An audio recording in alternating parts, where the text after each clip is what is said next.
The views expressed and the opinions given by the individual host and their guests do not necessarily reflect those of Para X, its affiliates, or its sponsors.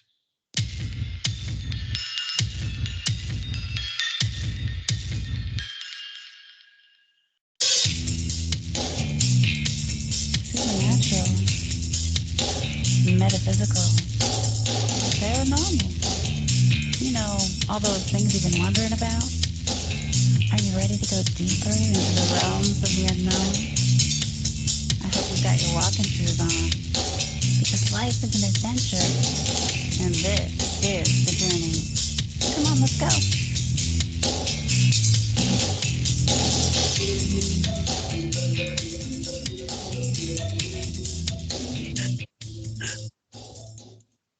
Hello and welcome to the show, everyone. Hey, this is the Journey Radio Show, and we're the She-Squatchers. I'm Jen Cruz, your host, and I've got my trusty teammate, Jenna Grover. Hi, Jenna. Well, hello, Jen. I have to say, for the people out there listening and you're not seeing it yet, Jen and I and our wonderful guest Mel, we were kind of dancing along, and all of a sudden, Jen, completely different, completely disappeared, and Mel looked at each other, and we were like, oh, are we gonna have to carry this on?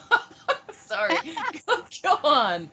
I ducked out of the screen so that everybody who later watches the video can see our lovely banner behind me. So I ducked out. Anyway, I got to tell you, we've got an excellent show for you tonight. Unfortunately, Tammy couldn't be with us because she is traveling to visit family and in an area where there isn't any good Wi-Fi. She's way out in the boonies, I think in the Ozarks of Missouri. So she's way down there. And but she says hello everyone, and she wishes she could be here with us, but she doesn't have good internet enough to be here. So anyway, we've got an awesome guest for you tonight. We've got Mel Skahan from Washington State. Really excited to have him on the show. Hi, Mel. Are you there? Hello, I'm here. Welcome. Well, I know that. Yeah, I'm sorry. No, it's okay. I'm super excited to have you here. I'm sorry. I'm super excited. And just so our listeners know a little bit about your background, can you give them a quick background about yourself and in as far as scripted research in the forestry department? Okay. Well, my name's Mel Skahan, and I worked in the forest industry for somewhere right around, what was it, 36, 38 years now. And I've worked with the United States Forest Service, and then moved home back to the Yakama Reservation, where I'm an enrolled member, and started working the forestry program there for 26 years now. And as far as the research and everything, is something that I didn't get into until probably about 3 or 4 years into my forestry career with the Yakama Nation. And after that, then it just went from basically a skeptic and moved into now I've heard.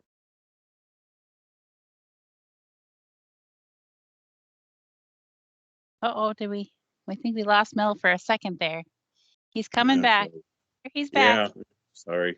Sorry. I'm on my phone tonight, and so I just got a call and I had to get rid of it. And okay. Gotcha.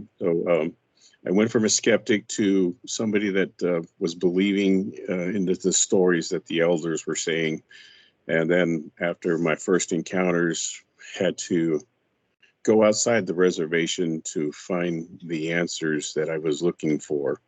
And while doing my outside work,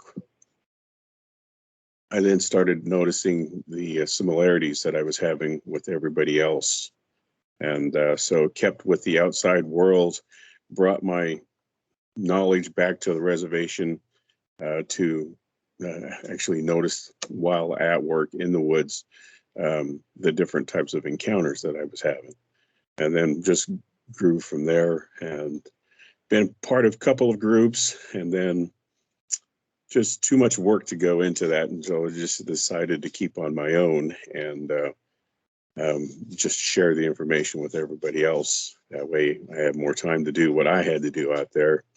And then just the very last experience that I had with them, I think I shared on the last show about the hairs that I had collected from a nest, and went into a different realm with them in the spirituality. And so they've taught me a lot over the years up to today. Definitely. And I know as Native American person, you probably feel a little bit more connected to them spiritually than maybe the average Joe has. Well, Is that I wouldn't say that. I mean, we all have that type of connection with them. Whether it doesn't matter. It just depends on how open you are to it and how receptive you are to everything around you. And that's the key of when I go out, is that you get rid of all the distractions, and then you just go into this trying to connect with them while you're there. And that's what I've been able to do. And boy, after you learn that, it takes a while to learn it. I mean, everybody wants to prove something to the world, and that's where a lot of us researchers, when we first get started, get into that mode. But you don't. Once you start going through it, you realize that's not the key. The key is to yourself and how you're going to connect with them. very true? Very true. I think what I meant was Native people are often a little bit more open to those things right away than maybe some other people take a little bit more time to get there. It's just been my experience. Oh yeah. I understand that. Yeah, And yeah. that was true up till about 15 years ago, I would say, when that different type of connection started happening. hmm hmm But And I know you've started. So you from your experiences at Yakama, are you still going out to Yakama? I don't go over there very often anymore. Most of my stuff that I do now, because I left the Yakama Reservation forestry job, and then I'm living in the Seattle area. And so when I was doing my research outside the reservation, we had some areas over in this part of Washington state that we had experiences on. And so now that's where I concentrate a lot of my effort now. Okay. And you found a good area that you're enjoying to do your research? Oh, yeah. I've found a few good areas that we've had some really nice interaction with a few of them. Is And it similar? no. With the forestry or being on the reservation, the type of interaction that I would have would be out walking around, and not much camping going on, because when you're out in the woods every day,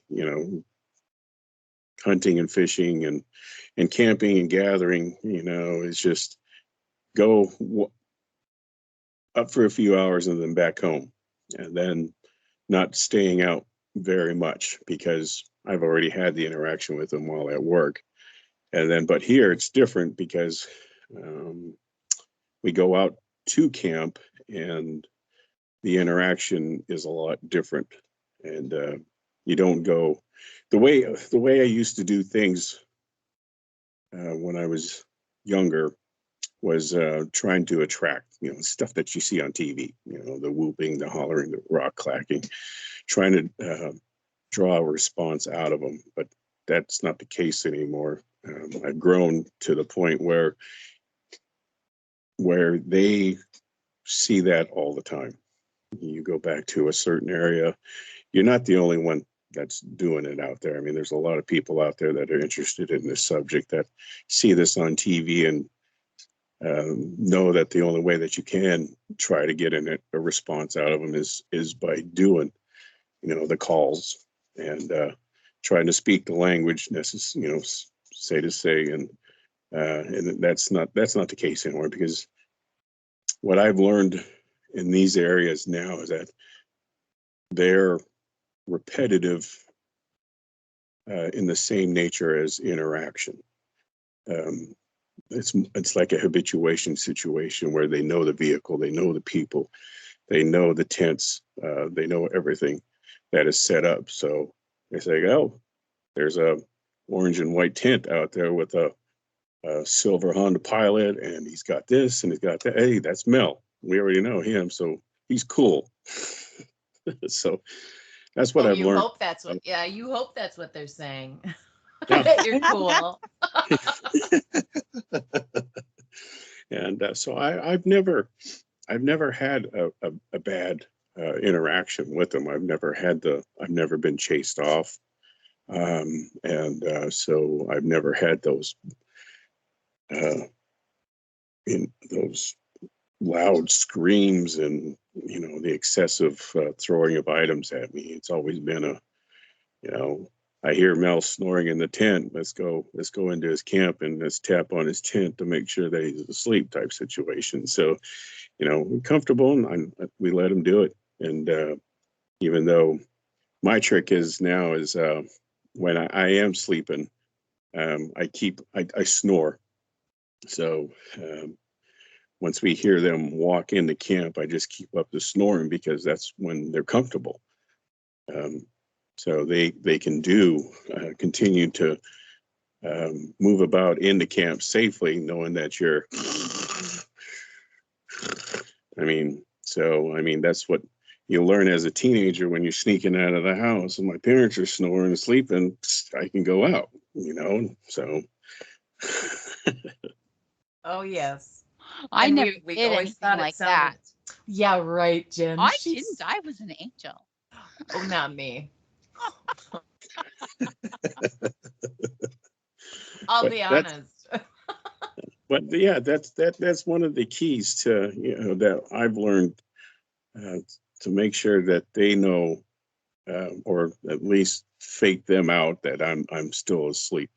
And we've had the tents tapped on as one stood right next to it, making sure you'll just get this poop on top of the tent, and you'll see the dark shadows depending on if there's enough light out. You'll see the shadow standing right there, and our tent is 6 foot tall, and it's an 8-person tent, and something towering over that has got to be at least 8 feet plus. And but we give them the respect to move about, and we also announce our intentions. If let's say one of us has to go to the bathroom, or we've had enough, you always give them that respect and say, hey, I'm coming out of my tent, I gotta go to the bathroom, or I gotta go get something out of the car. You let them know that that you're going to come out, giving them time to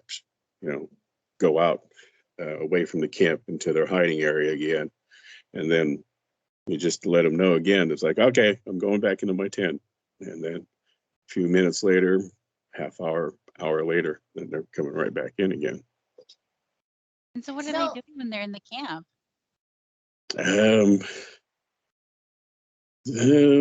They love tarps. If it's a heavy rain, which it usually is over here in the Seattle area now, is we put an extra tarp up on the tent. And for some reason, they love the sound of wrestling with that tarp. And now we put stuff out on the tables, crinkly toys for baby toys, stuff that makes sound that they can interact with. Because to them, they've never seen anything like that, and to us, it's an everyday thing. We go to a friend's house and watch their babies play with all kinds of different things. But to them, they've never had that type of sensory engagement that they enjoy. So that's what we do now, is put stuff out for them to be able to see. I like this. Cool. Yeah, me too. See, I've got a quick question for you, Mel.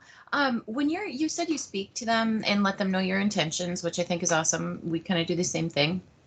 But when you're speaking to them saying, hey, I'm going to go outside of the tent, I'm going to, go to the bathroom. Do you think, do you speak with visual? Are you trying to see that that in your head, so in case they see that, or do you just think that they're just understanding Well, words or not every one of them has that capability to, to comprehend? yeah, where you project your thoughts out to them. It's just like us in our world, we have mediums, we have psychics, we, people that can make those connections, but not all of us can do that. It takes a certain person. So you got to put that into the Bigfoot world too, is that not all of them have that ability. So it's like you going out and doing sign language, they're not going to be able to understand it. So, I mean, they've heard us talk. I know they understand our language. And when you give them the respect of like, hey, I got to go to the bathroom, I'm coming out now. Then, then they know we're coming out. And then, so it could go either way. You can do both of them and then have that type of connection if that one has that ability to do it. I see somebody asking in the chat room if they would equate snoring with another animal. They might. I'm not in the hibernation mode as a bear, so not for I'm only out there for maybe 5 or 6 hours of sleep at night, and if they're around, maybe an hour or two, and but they know. I mean, one thing that I share with everybody is that the way I'm able to find them is go out and walk. Look for the signs, look for the trail markers, look for the X marks or other tree markers that they use to move about. But the one thing that I key on when I go out to any place is that if there's a campfire ring in that area, that's a repetitive area visited by humans. They're always building fires into that, so maybe 3 or 4 days out of the week, somebody's there. So they'll mark that area. And that's one thing that I do is that I'll go around the camp and then look for these markers to see if that they've been here. And then this also will show me how they'll approach that camp. So if I hear them about, then I know how they came in. And then once I start doing that, if I want to limit the way that they come and move around the camp, like say, I don't want my tent surrounded. I'm going to set my tent up with the car in one spot, a table in another, or some type of debris to limit them to be able to come down and touch the tent or surround me. I'm only giving them a little window to come in. That's smart. That's very smart. But the key is look when you go out to these known camping areas, is look for those markers, and then you'll see how close that they will come in to observe you when you do start hearing the let's say the whoops or the footfalls or anything else like that. Then you can hone in on that area, because they won't mark all the way around the camp. They'll only mark certain areas in that camp. And then that will give you more of a focus area for you to concentrate on. So how close to these markers do you set up your tent? Well, it just depends. It depends on terrain. Depends on hiding cover, and that's the key too, is hiding cover. They're not going to come into an exposed area. But I would say the closest one in dense areas is probably about 15 to 20 feet just outside your camping area. That way, and a lot of those markers depend on the hiding cover that they have. And so the more open area that there is, the further away the markers are going to be. And then when you do find these markers, just because you see them in certain areas, you got to remember you're anywhere from 4.5 to 6 feet tall, but these beings are 7 foot plus. So you've got to put yourself up 3 or 4, maybe even 5 foot taller to be able to see down into that camp.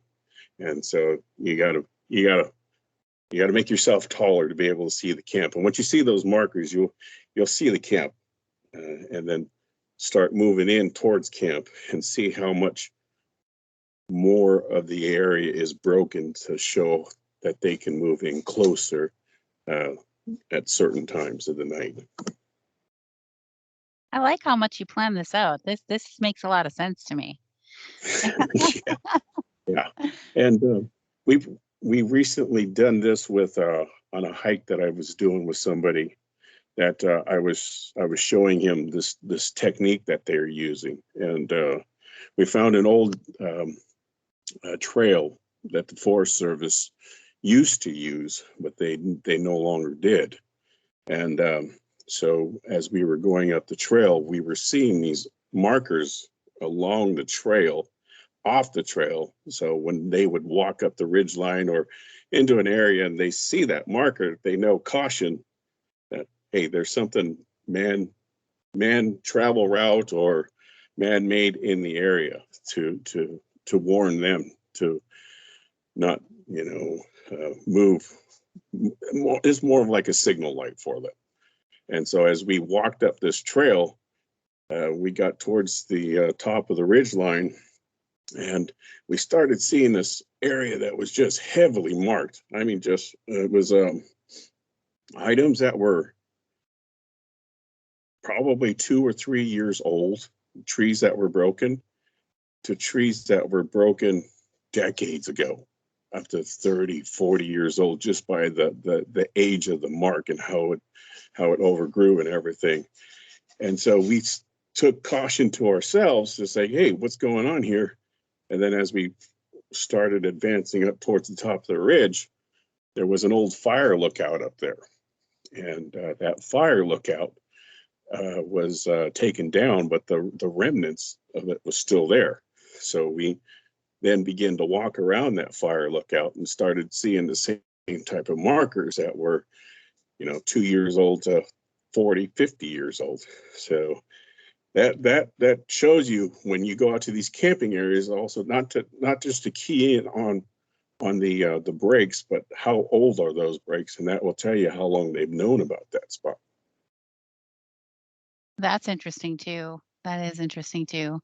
I know that this last summer we were doing an expedition in the Upper Peninsula of Michigan, and there were all these tree breaks that were marking a trail, and some of them were old and some of them were new and some of them were just like very recent.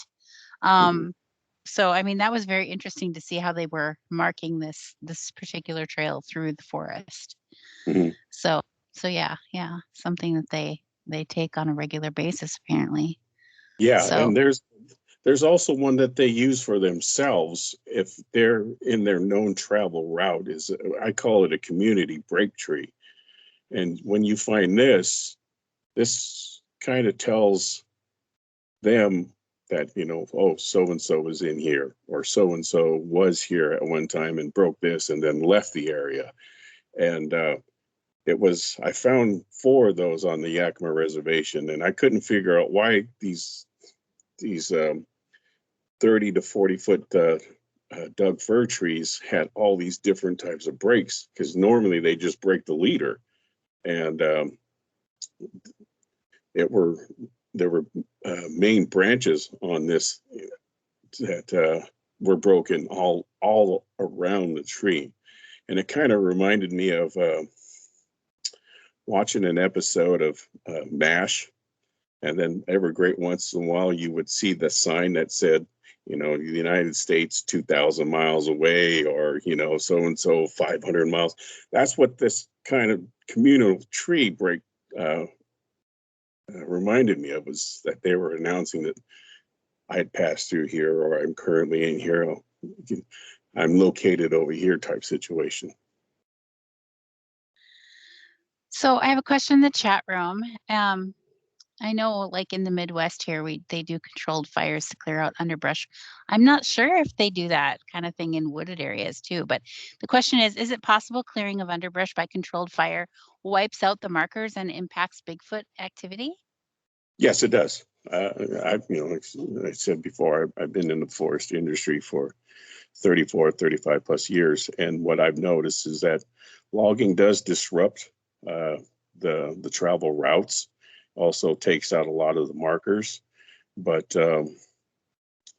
they don't deter from them. I mean, like every animal that needs its hiding cover, they wait for that to come back.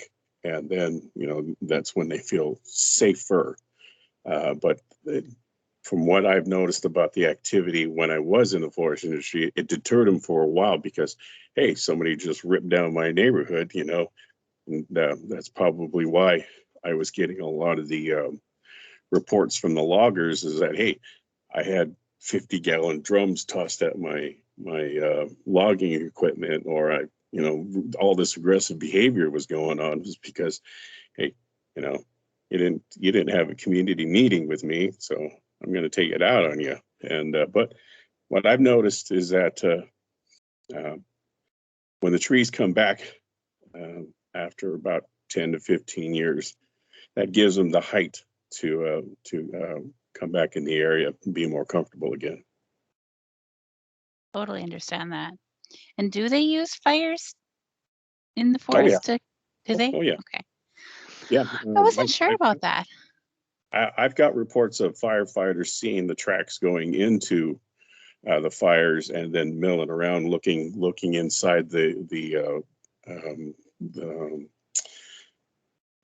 not the head of the fire, but the cooled off areas. So they'll leave the green, go into the fire, and I'm not sure if they're looking for maybe a charred animal or some type of food source that's they could find in there that's recent for them, and then walk back out. But there was a fire that I was on about 25 years ago where we were on the night crew and we were working a 3/4 of a mile stretch, and then we had this one canyon that we had to work, and there were 20 of us working this one spot, and then all we had at that time was just a little not the powerful headlights that we have nowadays, but just a single bulb headlamp that ran off C-size batteries, and so that didn't put out much light. And so I would walk back and forth in and out of that canyon, checking on my people to make sure everybody was doing okay. And I did this for 6-7 nights in this spot. And then we got moved to another area to the day shift. And then the crew that took over that spot for the night was the Yakama crew. And that night, as they lined out, one of the guys, as he was going down into that canyon ravine, turned his headlight to outside the fire, saw the eyes at first, and then I guess it stepped out and then yelled Bigfoot. And then they all, one like dominoes, started running back to the bus at the drop point. And then they got him out of there and they went back in the next day. The crew leader and a couple of the higher ups from the fire and a video camera. And eventually, I think they got a hold of a Bigfoot researcher at that time. They went back in and they found the tracks coming from outside the fire, walking into the fire, and then going back out that ravine again. And then there's video of it that somebody has on the crew leader has from the Yakama crew at that time, which I knew him, but never did see the video. Gotcha. But I was mad because I put a whole week in there and nothing ever happened. And then, it's like somebody driving down the road and one runs out in front of them and it's like, this is my shot. work. That's all you do and you get nothing for it. I'm so sorry. Yeah, I don't know. I kind of like, baited the area for somebody and then boom. Yeah. You didn't get the payoff. Oh, I'm sorry to hear that. But somebody else seeing it kind of collaborates your story that they're there, right? Yeah. I've known anywhere from regular fire line people to the smoke jumpers, people that jump out of the planes and then do the really steep terrain stuff that have had encounters with them. Awesome. Well, we are at the halfway mark. We have to take our 2-minute commercial Wow. break. Stay tuned, everybody. We'll be right back. Wow. All right, good job. We are at the break. And I just want to show everybody on YouTube, since we're on break. Oh, wait. I got to get this a little bit closer. I got to show you my necklace. Can you see it? Oh, yeah. You Yeah. can. Yep. There it is. Mhm. This was hand designed by our own Jenna Grover. Hey. Yeah, And it's how really how got much- nice detail. And if anyone's looking for something to purchase for the holiday season as gifts, Oh. you can go to her website, which is gbythesea.com. gbythesea.com, and then click on Shop Bigfoot. Yes, thank you for even mentioning that, Jen. I also do custom. Now, this is a piece that I custom. I'm sorry. I'm so glad I wore it now. Yeah, she These didn't know I are- was going to do this. No, I didn't. These are all natural stone. These are like every single one of them is natural stone. This is really expensive, but yeah. But that's all. But I have I to say wear about mine that. all the time. Everybody can see it every week on our YouTube show. That I wear Yes. mine all the time in the shower and everything. It doesn't tarnish. It doesn't turn me green. It's good quality stuff. So It yeah. really is. Thank you, Jen. Oh, that's so sweet. She likes my stuff. all I wear. Actually, it really is. She's always wearing it, no matter what. Other So- than my native beaded earrings, I wear those too. But 30. Thank you, Sarge. 30 seconds, guys. So yeah, good stuff. You know- gbythesea.com. Yes, gbythesea.com. And how long have you been making those? You know, I started making sea glass jewelry because I was down in Texas and I just found this amazing sea glass and I kind of started, putting that together. We're back to the show. Hello, everybody. And hey, we're the She-Squatchers. Won't you check us out online at She-Squatchers.com. Right at the top of the page, you can click on events and see where we're going to be upcoming. We are going to be up with Mel. We're going to be with Mel in the spring at the Yakama Reservation in Washington State. So won't you please come out and see us if you can get there. All that information is going to be on our website at She-Squatchers.com on our events page. And hey, we have a YouTube channel. Would you please come subscribe?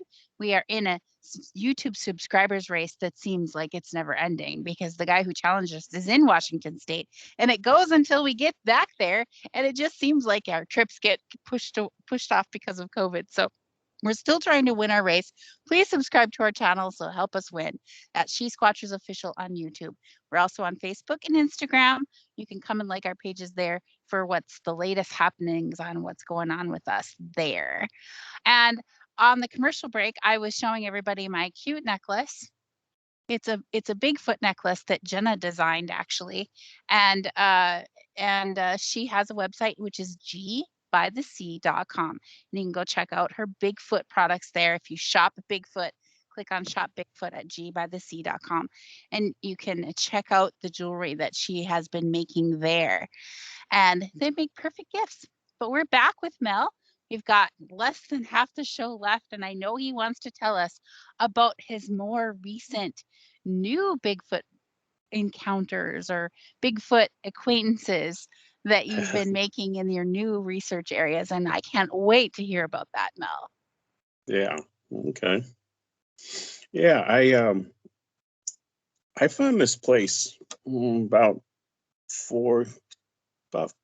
3 years ago. And it's located here in Central Washington in the Cascades.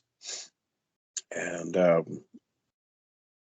we were going camping, and I'd never been there, and so this was brand new to me, and so I went ahead of my wife, and she was going to join up later that night. So my job is to go out, set the camp up, get it all ready, and so I drove I-90 and then got into this area, and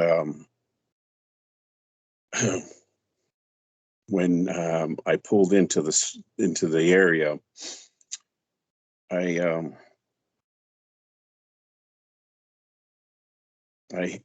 these guys that I'm talking about get me emotional because just the way they acted, and you don't hear this very often, and so this is actually the first time that it happened to me. And so I pull into the spot, and I rolled all my windows down, opened the sunroof, and that way I could hear everything around me, and it's pitch black up there. And as I'm sitting in my car, I can hear something coming off up to the north, and on the other side of the road, the main road that I drove in on. And as I'm focusing in on this, I'm not making a sound, and that way I can hear them. And I mean them because I heard one footfall, and then I heard the second footfall, and they weren't quiet. Usually when they approach you, they're stealthy. And these guys were not quiet. Just imagine two rhinoceroses walking down the the hillside, and I can hear them talking, and they were popping their mouths and they were clacking their teeth as they were speaking. So I'd hear one talk, and then I'd hear the other one talk, and they're walking down towards me. And so as they got closer, they didn't get quiet. They just kept moving as they were. And then as I was listening to them, they started getting a little bit quieter, and they started whispering. So I heard from this to this. And I was like, okay, I know you guys are getting closer now.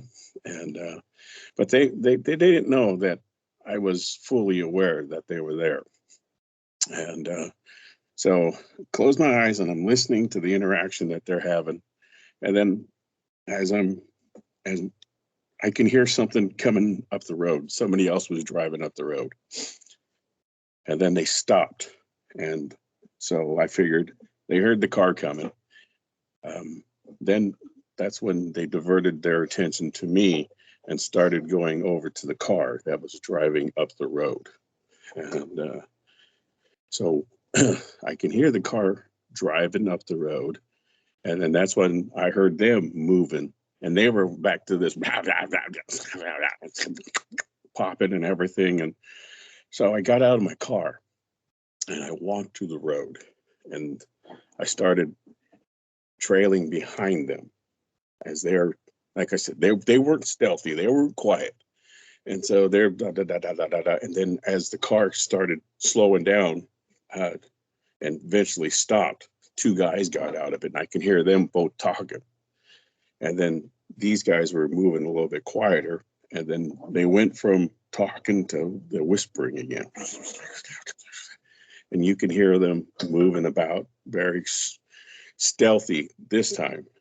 And so I moved in underneath them because they were up on the hillside yet. And then the car that was further off to the east. And then I can hear the two guys talking, and I can hear these two just, and then these guys finished up what they were doing and decided to go up on the other side of this lake that we were at. And then they slammed the doors, and then they took off. And then these guys were still. And then after they left, then they started talking again. Doing all this communication between the two of them. And then I realized, what's going to happen now? And then I heard them start walking back. And then I was like, so they're up here, I'm here. And then they started moving. And I was like, my car is over here. So I used the road where I walked in, started going back. And then I can hear these guys just stomping away. Blah, blah, blah, blah, blah, blah. And then I'm moving, and they're behind me a ways. And then they must have heard me kicking up gravel or something on the road, because then they stopped. And so when they stopped, I stopped. And I used the reverse Sasquatch stealthy following the human type thing. I heard something. Did you guys hear that? And then I stopped. And then they started walking again. And then I started walking. And then they stopped again. And then I stopped. And then I can hear them popping away and everything. And then I was like, oh, I got to get to my car a lot faster than I'm moving. So they started moving again. And then I started picking up my pace. And then I made it back to my car. And then I realized, hey, you know, I didn't come up here to have a Sasquatch encounter right off the get-go. And so I was like, what am I going to do? And I kept thinking. All right, I'm going to tell them that this is their spot. I said, this is your guys' spot. And I announced to them, I said, I know you guys are here and this is your area. So I don't want to bother you guys or be bothered by you guys this weekend because I just got there. I said, I'm leaving. You can have your spot back. And eventually, some point, I will come back. But for right now, I'm out of here. And I put my hands up and I said, I'll see you guys later. And then I started up the car and then got out of there. And then I called my wife and told her, I said, we're not camping there this weekend. We're going someplace else. And then I eventually told her why. And so this spot I came back to and looked around, found the markers, found everything to show that they frequently lived in this area. And then this is also the area of getting out and doing further walks along the ridge lines to showing me that they are here, but that they're not in the same spots at all times. So I found like 4 or 5 different camping areas down by the lake that they frequented, and then a trailhead where people spent the night or parked their cars or went up into this lake this other lake that's up there. And then up on the higher ridge areas, what I noticed them was a travel route that they were using to get in and out of the area. And then this is where eventually I found the old fire lookout up there too. So I put a lot of work into this area, and the way that these two guys, and I mean, I think a female Sasquatches would have been a lot quieter, stealthier, because they may have children or, you know, little ones or you know, something else. But these two, I think, were both males just because of the way that they moved and as loud as they were. And so I was like, I need 2 names for these guys. So I call them Shag and Scooby because that's perfect. They just don't, you know, they don't care. And I sent people were looking for an area to go to, and I sent a couple of friends up into the area, and they went up to a spot and got visited by Shag and Scooby. And then about 2 months after that, I went back up into the area and met up with some friends and found another camping spot that they frequented, and had some vocalizations going on that weekend. And then I sent another friend was looking for a spot to go to, and I sent him into the area, and he slept in his van, and there's limited cell reception in that spot, but he was able to get a hold of me the night that he was there, texting me saying he was being pelted with debris, and that he was either singing or talking to him, and they didn't care for his voice. So they kept up that interaction with them. And then he said he finished up talking with them, got into the van, into his vehicle, and then continued to be pelted with the debris on the side of his van while he was there. And this whole time he's texting me, letting me know what's going on. And then he actually got a view of the third one that is somewhere right around 9.5 to 10 feet tall. He got a slight visual of that one. So that is one of the spots that I've located since being over here that is brand new, and looking forward to it's under snow right now, and we did camp in the snow 3 weeks ago, but no activity in the area. Do you think they stay there, or do they move down to where the I think snow isn't? as much snow as that comes into that area, I think they move down. Either to the, I mean, you've got I-90 to the north of there, so, and there's some cabins that are located in that area as well, so they may move down that far. I know it's gated, so limited traffic in the wintertime other than cross-country skiers or snowmobilers, so they could stay in the area, but with the depth of the snow in that area, I think they would move down. That makes sense. That makes sense. If it's nicer down below, I can see myself having a little move. Yeah, when if you guys are up here long enough, then I'll go introduce you to Shag and Scooby. Oh, that would be so amazing. Oh, I would like to introduce myself. Thank you, or have you introduced me. Thank you very much. That would be so amazing, wouldn't it, Jen? Oh, Yes. sorry, That that would got be me fun. really excited. I know. I can't wait to come out there and check out Washington State some more. Yeah, It's really awesome to be able to go to events in different parts of the country and be able to check other places out in the process. So we're really thankful for that. Do you want to pitch about the event at all? Yeah, as you mentioned before, it's been pushed back a couple of years because of, the situation that the worldwide that we're going through. And for safety concerns, the tribe decided to put off the event until it was safe for everybody. And so hopefully in April, I think that's right, correct? April, those my cats. There you go. Yeah. So April 2022 on the Yakama Reservation at Legends Casino, we will hopefully have the Bigfoot Con, and that's put on by the Yakama Chamber of Commerce. So you could, I know you said that you were going to put the information on the She-Squatcher website, and you can also go to the Yakama Chamber of Commerce, the YAKIMA, the city of Yakima, and look up the ticket information there. That sounds great. That sounds great. So come out and see us, everybody. We're going to have a great time out there. When I hear the word Legends Casino and I start to think of Elvis impersonators. Do you have them? I haven't seen any, but it doesn't mean he's not there. Wouldn't that be Have funny? Jenna will do it for us. I'll shake a leg and move a hip and go, that's all you're getting from me. No. Sorry.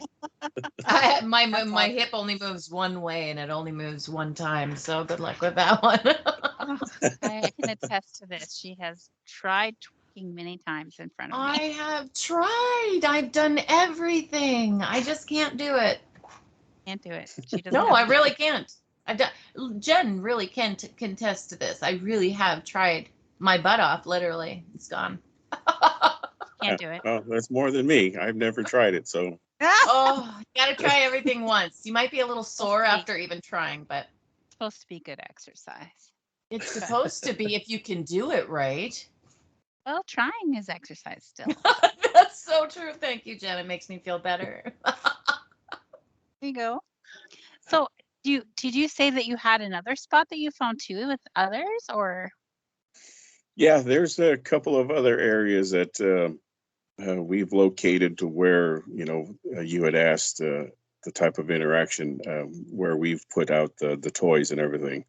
I think now that everybody's becoming aware of them and then know that the tactics that you see on television no longer work. And as I explained, or, as you heard in the story, they know you're in the area. They hear you drive up, and that's what they honed in on me when I first drove in.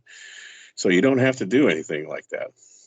And so that's what we started doing in these other areas, is just camping, going out there and just I mean, the reason that we go out there is to escape, our cluttered lives, and just try to reconnect with Earth and everything. And once you start doing that, without trying to be too negative in your outings and everything, you will have positive interactions with them. And the key on that is, as I explained earlier, is when you do find these spots, go out around your camp and look for these markers, and you'll see how they'll come in. And so the advancement that we have to look at now and where we're at is what type of interaction do we want to have with them? We know that they're there. We don't have to go looking for them anymore. The next stage is interaction. How are they going to want to communicate with us and let us know that, hey, I know you're a safe person and everything like that. Let's move this relationship to another higher level. And so that's what we have done here, is that we've changed. We're in that type of relationship in these different areas. We take the same camping gear up with us, drive the same vehicles up there, so they know that it's us. And one thing that people have to realize is that even though we have everyday things that we use in our lives, and they don't have that type of they don't have that type of life. And so taking the crinkly toys or something that is gentle that they can get used to, putting those out, and then they'll have fun with those, and it'll be like an infant or a young child seeing something for the first time, and then you'll be able to hear that interaction inside your tent. And one thing that we also don't do is that we don't join them on the outside. We stay inside the tent and let them do what they're going to do. I don't need video proof. I don't need audio proof. When I hear, the biggest thing is proving it to me what's going on out there. And when you start doing that, then, I mean, they know cameras. They know the audio equipment. Everything glitches. So just going out just to enjoy them is the key. I hear that from other people too. And honestly, when I'm not strapped with cameras that are on, I seem to have more experiences myself. And it's like they know. It's like when we were in this one spot and then all of our equipment went dead, except for the couple headlamps I had in my pack. I pulled those out, but they weren't very strong enough to see very far. And then I had like 13% left on my cell phone. So I was using my cell phone light to try to see more. And as soon as I shut that off, you can hear movement coming all around us. Mm-hmm. And I'm like, light back on. Yeah. We don't use lights on them or anything else like that. We don't want to upset them or anything. So, because once you do that, then you're going to change the interaction as well. Yeah. And we've learned that in the past by turning lights on them or spotlights or headlights or anything like that.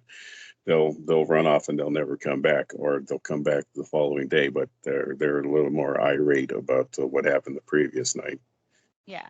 So well, when we you're weren't camping, we were just walking through the forest, so it was a little creepy because everything went dark, and then all of a sudden we hear the movement coming in because it was in October and all the leaves are on the ground and crunchy, so you can really hear something's coming closer, and you're like, "Whoa, I can't see it." It's a little creepy. So I have a quick question. I know we only have a few more minutes, but I have to ask you, what's the third step? The first step is getting, kind of knowing that they're out there. The second step is kind of understanding that each other exists, right? That's kind of what you're expecting. Okay. What is the third step that you were thinking? The third step, what I learned from somebody that you guys have had on your show is taking that interaction further, being able to come in and them communicating with you. And that's what we're all looking for. And but you got to develop, like anything else in the world, you got to develop that relationship.